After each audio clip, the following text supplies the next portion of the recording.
11 जनवरी 1966 भारत के प्रधानमंत्री लाल बहादुर शास्त्री ने पाकिस्तान के साथ शांति समझौते पर दस्तखत किए थे। शाम को घर पर आए, थके हुए थे लेकिन खुश भी थे, क्योंकि सोच रहे थे कि शायद अब युद्ध खत्म होगा। लेकिन कुछ ही घंटों बाद रात के 1:30 बजे उनके कमरे से आवाज आई, पानी पानी। और सुबह तक वो इस दुनिया में नहीं थे। चेहरा नीला, दूध का गिलास टूटा हुआ और रिपोर्ट में आया हार्ट अटैक। पर अजीब बात यह है कि ना पोस्टमार्टम हुआ, ना जांच की अनुमति दी गई, और जब परिवार वालों ने कहा कि शरीर पर नीले निशान थे, तब भी सब कुछ दबा दिया गया।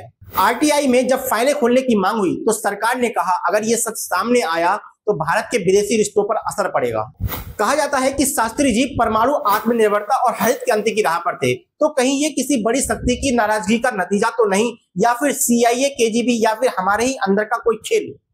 उनके बेटे आज भी कहते हैं कि हमें सिर्फ सच चाहिए, लेकिन फाइल नंबर 1211/66 अब भी बंद है। शायद उसमें एक मौत ही नहीं बल्कि एक नेता की सच्चाई और राष्ट्र का मौन कैद है। कभी वो फाइल खुलेंगी तो हमें पता चलेगा कि भारत का सबसे ईमानदार आदमी कैसे मरा नहीं बल्कि उसे मरवा दिया गया।